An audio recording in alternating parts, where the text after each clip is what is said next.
Greetings, duck hunting fanatics. Eric Wilkes here, and I have on the line with me Bo Davis from Bo's Outdoors out in Northeast Colorado. Now, Bo, thanks for joining us here this afternoon. You're welcome. Good to be here. Hey, good. So how long have you been a professional guide, Bo?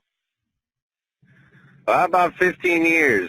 I got into it on a preserve deal. I had about 5,000 acres, then went to an Orvis Outdoors Lodge. And then I moved out to northeastern Colorado, became a crop consultant, and then had access to thousands of acres. And being I had a degree in wildlife biology as well and loved to hunt ever since I was a kid, decided to start my own business. And now I run Bo's Outdoors, and this is my 9th season. And I have a lodge and could sleep 10, and now just making a run at being a full-time outfitter out here. That's awesome. So, give us a clue. What are you seeing in the skies this week out in Northeast Colorado? Yeah, so the ducks are here. We're still waiting, I think, for another big push. We've been definitely getting them on better, on colder, snowier, crappier days. We've had some really good shoots in some cornfields when it's been snowing, and then otherwise we've been getting them on the river pretty good. We're pretty limited to water, so we kind of focus on hog ponds, and the South Platte River is what we hunt quite a bit. So weather depending, the birds are being real active, and then usually, first couple hours in the morning and the last half hour or so in the evenings is when the ducks have been moving. Okay. Awesome. Well, thank you for that. I know, Bo, we get a lot of guys that are just kind of getting into hunting, but, they've gotten hooked. What's your number one tip for guys that are just getting into duck hunting? Be patient, and try not, if you're just learning how to call, don't overcall and don't call out when they're right on top of you. The old adage of, corners of tails is definitely something to take note of. And if you can't call, just location. Do scouting, scout some more, because 90% of that and being successful day in, day out is being where they want to be. So if you can find out where they're at or where they're, feeding, or they got some little corner in a big reservoir or somewhere on a pond that they like to be, set up a few dozen decoys out there. You don't always have to go big, especially if you're a new guy. You can't afford all those decoys. And really just try to, mimic what ducks are doing and understand their body language. Do what they want and make it easy for them to come in there. And I think the more you're patient, the less you try not to overcall or do too much, you'll have more birds to harvest day in, day out. Yeah, and I know a lot of it is you hit the nail on the head, and I know time is one of those precious resources that, we can never get back. But a guy that's willing to put in some time and do that scouting and really see where the ducks are, where they're coming from, where they're feeding, where they're going, and put in a little bit of time that most guys, just don't do, to be quite honest. And therefore, it puts you in a little bit better position to be a successful, especially if you're new, where you can essentially just kind of be quiet. And as long as you're where the ducks want to be, are going to want to be, they're going to want to come in and they're going to want to land. Exactly. I mean, there's, public, especially out here, gets hit pretty hard. But if you can also take a day off during the week, just save up some PTO or something and get out there, you're definitely going to help yourself that way as well. Because there are opportunities, but you just got to be smart about it. And that's where scouting will really pay off, because some of those times when it's super cold, it's an endurance test to sit out there while it's super cold and snowing, but if you can scout and the birds are there, you're going to have a pretty good hunt with that scouting. Exactly. Now, Bo, I know you probably personally during the season don't get a lot of time to hunt yourself because you're out guiding and you're out moving decoys around and moving hunters around as well and catering, and you got a lot of responsibility and a lot going on during the season. But what's your bucket list, your dream duck hunt? What area, what time of year, and why? Yeah, I'd really like to go down to Arkansas and do the timber hunting. We don't have that opportunity. I grew up in the Midwest, so to go down in that flooded timber, I got to do it one time, And it was a pretty neat experience, and especially just to have those birds fully commit in that timber so close. That is something that I don't get to do, and I would love to do that. I get a lot of guys that want to come hunt with me that never got to hunt ducks in a cornfield. And when that's on, that's pretty sweet. I mean, getting those things to cup up, especially just the numbers, because you can get into big bunches coming into cornfields. But my bucket list would be going down to Arkansas and do that standing in the timber, having the ducks real up and close and personal. Yeah, that sounds like a real thrill. I know I've got a good buddy of mine that has a lease down in Arkansas, and he talks about it all the time. He invited me to come down this year in at the end of January, and I haven't said yes or no yet, but I'm very much considering it. If I can get the time to get down there, I'm 100% going to go. It just seems like a new challenge. It seems really exciting, and I think as hunters, part of our passion is, we're always looking for new challenges and new ways to hunt and new styles to hunt, and it just amplifies the experience of hunting in and of itself. So that's awesome, man. Thanks for sharing that. And talking about cornfields, I grew up in the Midwest too, and I remember one year growing up, we watched, it was actually geese come in, and they were coming into a bean field, and they were just decimating. They decimated like 20 acres of beans, and we finally got a deprivation tag, and this is in the middle of summer, and I remember the DNR officers coming out and just saying, hey, shoot all you want until the day the season starts. When the season starts, you can't shoot them no more. You gotta abide by the daily limit. And I can't remember how many thousands of birds, geese were coming in and just destroying a friend of mine's bean field. So that was a lot of fun. I don't think I'll ever get to experience anything like that ever again, but it's pretty neat to be able to experience that. Wow, yeah, that's kind of once in a lifetime opportunity there. Yeah, exactly. Bo, fill in the blank here, and I just want you to say the first thing that comes to mind. I'd never leave for the blind without my blank. Duck call by my JTQ2. It's become quite my personal favorite, and what I really like, and I'm not really just tagging anything, it's just I've blown them all. With me on the river when it's cold, when those birds are moving or migrating up and down the river, be able to, hail call at them effectively to get their attention to come down in there is what's really, critical. And I found with that specific call, too, it doesn't stick much because we have some relatively cold temperatures. And when you're down there on the river and moisture and stuff, having a good, reliable duck call that won't stick or freeze on you is pretty critical. So that's kind of my number one thing. Sure. Awesome. Thanks for sharing.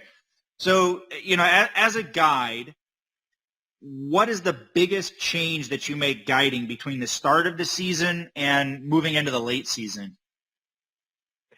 Yeah, it's definitely, once again, just my scouting and knowing how the birds are reacting to my calls and decoys. Beginning of the season when there's not much pressure, just for numbers, putting out big spreads, and then just calling and how aggressive you need to be calling. I really watch their language and just let the birds tell me what they want to hear.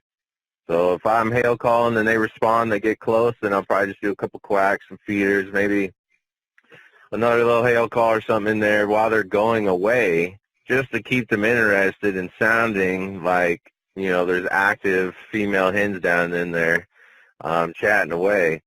So my biggest thing would be just on your decoy spread and how you call. Usually later in the season, especially if you can get where they're at and where they want to be, less decoys and littler calling is more effective because they've been called at for 3-4 months already when it comes into us for, January. Right. And those birds just get educated and get a little bit smarter. So, less is more sometimes. There's times, too, where you got to have big spreads still and multiple guys and just ripping at them constantly. And then there's other times where it's just being subtle. And those are some things that kind of just take time and experience to understand.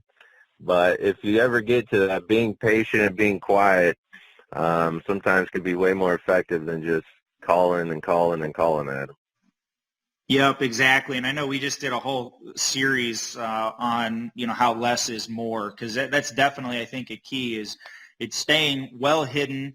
And a lot of times it's just giving the duck something a little bit different to look at or listen to outside of the guys that'll have, the bigger spreads, and maybe they're a little bit less experienced and they don't pay attention to those minute details where they do overcall them. And so you hit the nail on the head. A lot of times, and in a lot of different scenarios, less is more. Just purely giving the duck something different to look at, and it kind of naturally will coax them in. They'll think if you got a smaller spread and the ducks look safe and they look content, right? A lot of times out of curiosity, they're going to come in because right they're looking for that same safe area to land because they have been shot at so many times throughout the season. So it all makes sense. Bo, Almost definitely. And then to add to that too, though, Eric, would be motion. I mean, it depends. If you're on ponds and stuff where, you don't have a breeze, motion helps. But on the rivers, when you got natural current and flow where the decoys are moving, I typically shy away from spinners. We really only use spinners in cornfields. Now, there's definitely times and places for them, too, on bodies of water. But, think about what natural motion you have if you're on a river, especially using a little eddy or current so your decoys are swimming. Because it's just like anything. I'm sure some guys have seen with geese, too. You can put layouts in fields.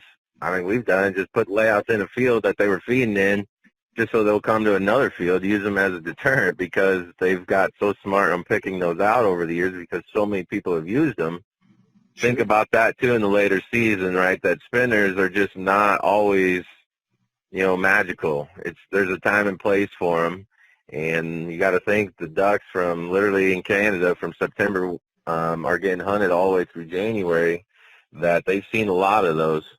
So definitely for the newer guys and people is, that's where it just comes into time, experience, and being out in the field and understanding ducks and what works best. Right. Yep. Nope. 100%. You can't shoot them if you don't hunt them, right? That's right. My average, you can't kill them from the couch. That's right. That's right. You got to get out of bed in the morning. You got to get out there. I mean, that's really the key. Well, Bo, if you could change anything about the current season or limit regulations in your area, what would it be and why?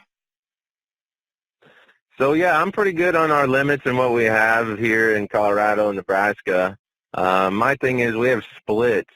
So I know there's some, advantageous things to that for resting and migration, but for us, there's no magical ball, too, that's going to tell you when ducks are going to migrate, when snowstorms are coming from the north. For us, though, usually it always is about 2.5 weeks or so in December.